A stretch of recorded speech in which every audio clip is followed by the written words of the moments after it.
Ассалаумалейкум. Бізде бүгін регулятор ылғал мен температураға бірге жауап береді. 2 в 1, яғни модели STC3028 деген датчигінің түрі осындай болып келеді. 2 в 1, ішінде температураның датчигі де и ылғалдың датчигі де орналасқан.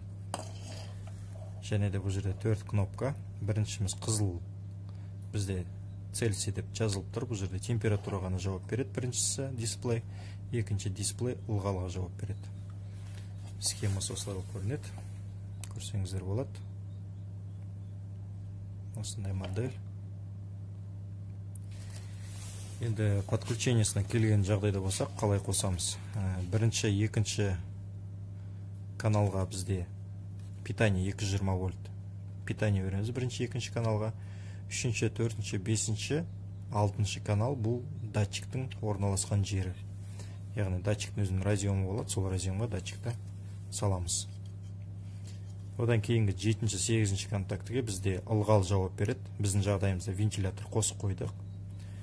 Екіншісі реле 9 бен 10 нагреватель, яғни қыздыратын элемент, не болмаса охладитель, суытатын. Мысалы біздің жағдайда лампа 40 ваттық. Қазір подключениесіне келеміз, қалай қосу керек екенін, және де настройкасына. Өте қарапайым, сондай қиыншылық ештеңкесі жоқ, ыңғайлы құрылғы болып саналады. Енді жақынырақ келсек, қазір мен сіздерге көрсетейін. Жақынырақ келсек, енді мына жерде схемаларын көрдіңіздер. Артындағы разъемдары бұлай қосылады. И дисплейдің алдынан қараған кездегі осындай болып көрінеді. Бізде 220 питанияны прямой тоқтан 220-ны алып келдікті. Екі проводты 220 вольт. Мына питание бердік бір мен екінші каналға. Одан кейін температурныйды. Бізде лампаның бір проводын алдықта прямой 220-ның фазасы немесе 0-на береміз. Лампаның бір проводын мінекейіңіз қызыл полоскасымен және де прямой ақ провод. Мысалы ақты біз прямой 220-ның фазасына бердік, 0-на бердік. Ал фазаны реле арқылы жібердік. Мына жерде 9-ші контактіге фаза бердік. Осыдан кейін фазаны бергесін 9-ға контактіге фаза беремізде, 10-ші контакттан фазаны алып лампамызға прямой апарамыз. Сол кезде бұл реленің қызметін атқарады, қосады, өшіреді, қосады, өшіреді. Сондай қызмет жасайды. Вентиляторды ылғалға тура солай қолданасыз, яғни бір проводы фаза через реле арқылы жібересіз. Мысалы біздің жағдайымызда 7-ші контактіге фаза берсеңіз, 8-ші контакттан фаза шығады. А 0 общий болады. 12 вольт жалғасаңыз да болады. Мысалы лампаның орнына 220 емес, 12 вольт нагреватель, вентиляторға 12 қоссаңыз да болады. Ондай жағдайда сіздің жағдайыңызда, мысалы 12 вольтқа қоссаңыз, лампаның минусын прямой блок питаниядан немесе преобразовательдің прямой бересіз де, плюсын осы реле арқылы бересіз.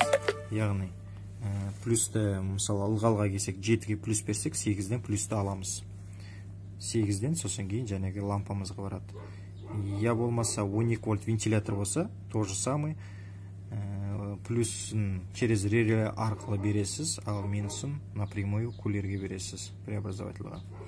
Бұл жерде еще совместно да істесе болады. Мысалы бір детальді ылғалды 12 вольт қоссаңыз, нагревательді 220 вольт қоссаңыз болады. Осындай. Қазір настройкасына келеміз, одан кейін вентиляторды, лампаны қосып өшіріп көреміз.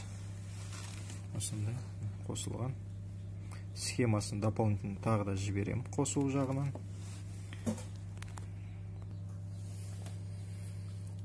Мына жерде жоғарғы екі кнопкасы. Біріншісі, яғни ылғал мен температураға жауап береді. Бірінші деген жазылғандар стрелкасымен, екіншісі ылғалға жауап береді, яғни көк дисплей.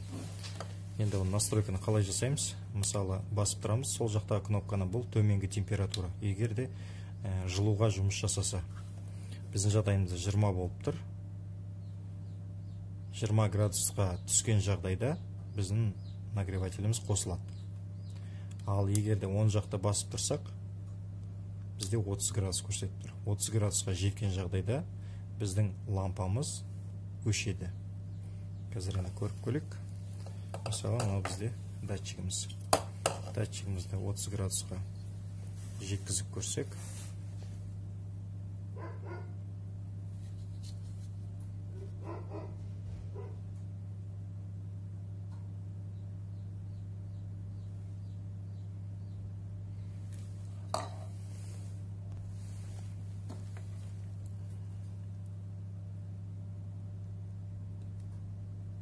температура 30-ға жеткен жағдайда біздің лампамыз өшеді. 20 градустан төмен түссе, онда қайтадан қосылады.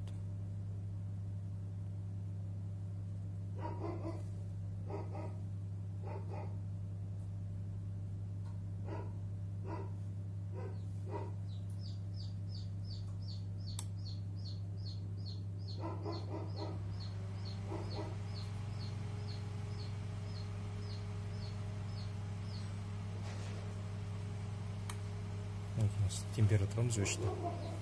Енді 20 градустан төмен түссе, температурамыз қайтадан лампамыз жанады.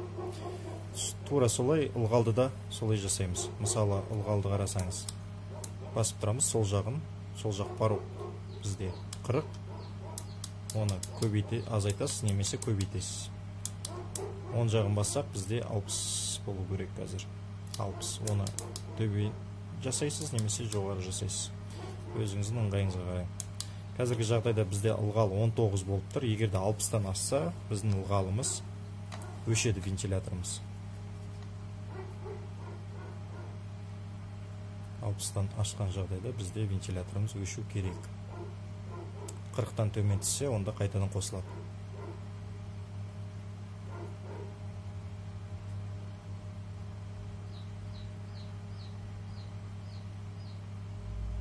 Ылғалымыз 56 болды.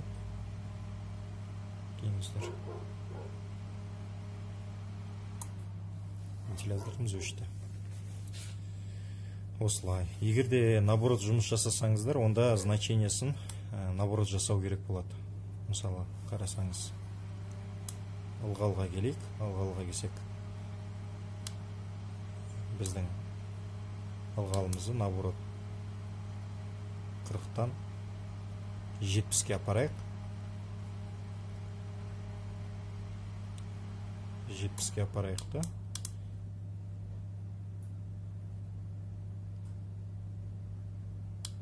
Жетпіске қойдық. Яғни бұл жерде 70-тен асып кетсе, мысалы, біздің жоғарғы порогта бірінші кнопканы 70 қойдық, екінші кнопкасы 60-та соғалып қалды. Мұндай жағдайда, егер де ылғалдың датчигі 70-тен асса, ондай кезде біздің вентиляторымыз қосылады. Қазір 70-тен ашса.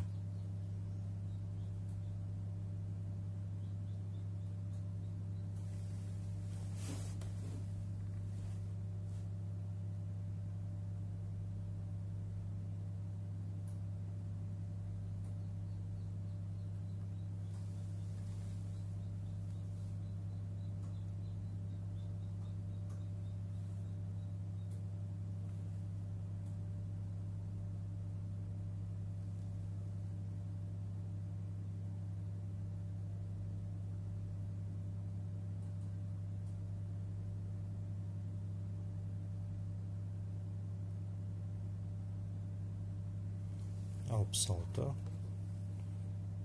67, қазір 70-ке жеткенде вентиляторымыз қосылу керек. Вентиляторымыз қосылды. Егер де ылғалымыз 60-тан төмен түссе, онда өшіп қалады. Өшіп қалды. Осындай терморегулятор және де ылғалды регулятор контроль жасайтын құрылғы өте жақсы. Қолдансаңыздар болады. Егер де нагреватель, я болмаса вентилятор, кондиционер өте мощный болса, онда ондайларда дополнительный реле қойсаңыздар болады. Одан кейін калибровка жасауға болады. Калибровканы қалай жасаймыз?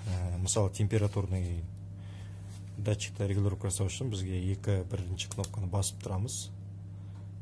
5-6 секунд, сонда кезде бізде шығады 0,0. Яғни жетпей тұрса минус береміз, асып кетсе, онда плюс береміз. Максимально бізде 10 градусқа дейін барады екен. Минимально тоже 10 градусқа бару керек.